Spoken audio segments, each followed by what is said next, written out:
नमस्कार साथियों, MP GK की इस दूसरी क्लास में बात करेंगे मालवा के पठार के बारे में।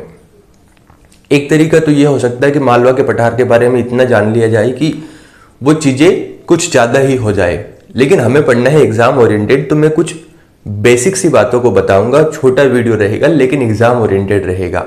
आपके MP police, group 4, MP SI, ये व्यापम का अन्य एग्जाम, लेकिन हम टारगेट कर रहे हैं इन तीनों एग्जाम को, तो यहां पर जरूर प्रश्न इसमें से देखने को मिलेगा। पिछली क्लास में हमने बात की थी कि ये वाला जो ऊपर का क्षेत्र है, यहां से ऊपर वाला, इसे कहते हैं मध्य उच्च प्रदेश। इस मध्य उच्च प्रदेश का पहला सबसे बड़ा पार्ट होता है मालवा का पठार। और मालवा के पठार को न पढ़ना ठीक वैसे ही है जैसे किसी रेस्टोरेंट का सबसे प्रसिद्ध खाना, या जैसे मान लेते हैं सबसे प्रसिद्ध है वहां की खीर और आप उस खीर को नहीं खा रहे, तो ये कहीं ना कहीं थोड़ा सा अन्याय हो सकता है उस खीर के साथ जिसे बनाने के लिए लोगों ने इतनी सारी चीजें लगाई। ठीक ऐसे ही मालवा का पठार पूरे मध्य प्रदेश की अगर हम बात करें तो सबसे महत्वपूर्ण पठार है, सबसे बड़ा पठार है। और इस पठार की विशेषता यह है कि यहाँ की जो जलवायु है वो भी फेमस है, यहाँ का गेहूं भी फेमस है, बहुत सारी चीजें हैं यहाँ पर जो बताने लायक है। लेकिन हमें पढ़ना है एग्जाम ओरिएंटेड, तो हम कहानियों में ना घुसकर हम बात करेंगे एग्जाम के पॉइंट से। अगर मैं मालवा के पठार की बात करूं तो सबसे पहले तो आपको लोकेशन समझ में आना चाहिए कि ये हमारा मध्य प्रदेश है। तो ये वाला जो भाग है जहां मैंने रेड कलर से चिन्ह किया हुआ है, इसके अंदर वाला भाग कहलाता है मालवा का पठार। मालवा के पठार की बात करूं तो सबसे महत्वपूर्ण है इसका क्षेत्रफल, जो एग्जाम में पूछा जाता है। पूरे मध्य प्रदेश का जो क्षेत्रफल है, उस मध्य प्रदेश के क्षेत्रफल का 28.62% क्षेत्रफल है मालवा के पठार का, जिसे अगर हम वर्ग किलोमीटर में देखें तो 88,222 वर्ग किलोमीटर क्षेत्रफल होता है मालवा के पठार का। तो ये डेटा थोड़ा सा आपको ध्यान रखना है। फिर इस पठार में 3 महत्वपूर्ण चोटियां हैं जहां से प्रश्न बनते हैं। पहली है सिगार, ये है सिगार। दूसरी चोटी है जाना पाव और तीसरी चोटी है धजारी। ये है जाना पाव और ये मान लेते हैं धजारी। यहां पर जब हम नदियों को पढ़ेंगे तो नदियों में आप एक जो चोटी है इसका पुनः नाम सुनेंगे जिसका नाम है जाना पाव। 854 किलोमीटर इसकी ऊंचाई है और आपको इसकी जो ऊंचाई है उसे भी ध्यान रखना है। तीसरी है धजारी। धजारी चोटी की बात करें तो 810 मीटर इसकी ऊंचाई है।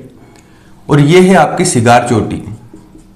सिगार चोटी की बात करें तो 881 मीटर इसकी ऊंचाई है। दूसरी वाली जो थी इसका नाम है जाना पाव। तो ध्यान रखना, मध्य प्रदेश की सबसे ऊंची चोटी मालवा के पठार की, मध्य प्रदेश की नहीं बात कर रहे, मालवा के पठार की सबसे ऊंची चोटी है सिगार, जिसकी ऊंचाई 881 मीटर, इसको आपको ध्यान रखना है। दूसरी है जाना पाव जिसकी ऊंचाई है 854 मीटर, ये जो डेटा है इसे ध्यान रखना है। तीसरी है धजारी, इसकी ऊंचाई है 810 मीटर। इन तीनों चोटियों से प्रश्न आता है। प्रश्न क्या बनता है वो सुनिए। निम्न में से मालवा के पठार की कौन सी चोटी है, या निम्न में से मालवा के पठार की कौन सी चोटी नहीं है, यह बन सकता है। सिगार की कितनी ऊंचाई है, जाना पाव की कितनी ऊंचाई है, ये आपको ध्यान रखना है। जब हम नदियों को पढ़ेंगे तो आप देखेंगे ये जो जाना पाव चोटी है ना, यहां से एक नदी उद्गमित होती है। अगर आपने नदियों को पढ़ा है तो कमेंट करके बताएं वो नदी कौन सी उद्गमित होती है। फिर बात आती है कि चूंकि ये जो मालवा का पठार है लगभग 16 जिले इसमें आते हैं, जैसे कि अगर हम बात करें सीहोर है, रायसेन है, भोपाल है, इंदौर है, उज्जैन है, रतलाम है, मंदसौर है। मंदसौर का कुछ भाग आपको देखने को मिल सकता है। नीमच का तो बहुत कम अंश इसमें देखने को मिलेगा, इसके साथ झाबुआ है, अलीराजपुर है, और भी कई जिले हैं जिनकी अगर हम बात करें तो लगभग 16 जिले इस मालवा के पठार में आते हैं, जो कि पूछा जा सकता है। अब यहां पर गेहूं का उत्पादन सर्वाधिक होता है, और अगर कहीं पर सर्वाधिक किसी चीज का उत्पादन होगा तो बेसिकली बात यह है कि उस वस्तु के नाम से उस चीज को पहचाना जाएगा, है ना। इसलिए चूंकि यहां पर गेहूं का सर्वाधिक उत्पादन होता है तो इसे गेहूं ढल्लिया पठार भी कहते हैं। और इन चक्कर में ना पड़े, सीधी सी बात ध्यान रखें, गेहूं की टोकरी के नाम से जिस पठार को जाना जाता है वो है मालवा का पठार। अब जब नदियों को पढ़ते हैं तो यहां से एक नदी निकलती है, कुछ इस प्रकार से प्रवाहित होती हुई ये बहती हुई जा रही है मध्य प्रदेश से, और आप सभी ने इसका नाम सुना होगा, नर्मदा नदी इसे कहते हैं। मध्य प्रदेश की सबसे लंबी नदी है, यहां से ये निकलती है। यहां पर कौन सा जिला है कमेंट करके बताएं। तो मालवा का जो पठार है इसके ठीक नीचे से ये नदी बहती है ऊपर की ओर होता है उत्तर, नीचे की ओर दक्षिण। तो ये मध्य प्रदेश के मालवा के पठार की दक्षिणी सीमा बनाती है कौन सी नदी? नर्मदा नदी। तो प्रश्न क्या बनता है कि मालवा के पठार की दक्षिणी सीमा कौन सी नदी बनाती है? तो वो ध्यान रखना है आपको, नर्मदा नदी बनाती है। यहां तक की बातें क्लियर है। अब इस पठार की नदियां कौन कौन सी, कभी कभी एग्जाम में पूछ लिया जाता है कि मालवा के पठार में कौन कौन सी नदी प्रवाहित होती है, कौन कौन सी नदी बहती है। तो साहब यहां से निकली चंबल, में बता देता हूं, जाना पाव से चंबल निकलती है। चंबल के अलावा यहाँ पर कई सारी नदियां प्रवाहित होती है, काली सिंध है, पार्वती है, छिपरा है। ये सभी जो नदियां है ना, ये इस मालवा के पठार में प्रवाहित होती है। इसके बाद चूंकि इस पठार को हम पढ़ने वाले हैं डिटेल में, तो मिट्टियों के बारे में पढ़ेंगे। तो इस पठार में कौन कौन सी मिट्टी है? बेसिकली हमें मिलती है काली, भूरी और भटोरी। यह बात आपको ध्यान रखना है कि काली मिट्टी, भूरी मिट्टी और भटोरी मिट्टी इस मालवा के पठार में देखने को मिलती है। तो हमने अभी तक क्या क्या देखा? इसका क्षेत्रफल देखा, जो कि आपको ध्यान रखना है। हमने इसकी प्रमुख चोटियों के बारे में बात की, ये भी आपको ध्यान रखना है। गेहूं ढल्लिया पठार इसे कहा जाता है क्योंकि गेहूं का सर्वाधिक उत्पादन होता है।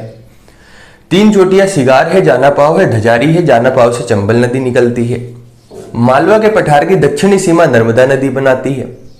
इसमें लगभग 16 जिले आते हैं। इस तरीके से इस मालवा के पठार से मुझे नहीं लगता कि इसके अलावा कोई दूसरा प्रश्न बनने वाला है, क्योंकि जो महत्वपूर्ण चीजें हैं वो हमने कवर कर ली। एक प्रश्न और बन सकता है, वो ये कि इस मालवा के पठार का निर्माण किससे हुआ? तो ध्यान रखना, दक्कन ट्रेप की बेसाल्ट चट्टानों से। दक्कन ट्रेप की बेसाल्ट चट्टानों से इस मालवा के पठार का निर्माण हुआ है। केवल इतनी बात आपको ध्यान रखनी है, इसके अलावा यहां से कुछ नहीं आएगा। अब बहुत डिटेल में अगर मैं पढ़ाता तो मैं इसके भी भाग करा सकता था, लेकिन वो एमपीपीएससी के पॉइंट ऑफ व्यू से हमें पढ़ना होता है, जब हमें मेंस में चीजों को लिखना होता है। आपके एग्जाम में फैक्चुअल क्वेश्चन आएंगे और फैक्चुअल चीजें आपको ध्यान रखनी है। इतने ही प्रश्न बन सकते हैं। आज के लिए इतना रखेंगे, छोटे छोटे वीडियो बनाएंगे। एक वीडियो को देख के आपका 1 नंबर कंप्लीट हो जाए अगर प्रश्न बने तो। बातें क्लियर है तो कमेंट करके बताएं, लाइक करें, सब्सक्राइब करें। बहुत बहुत धन्यवाद।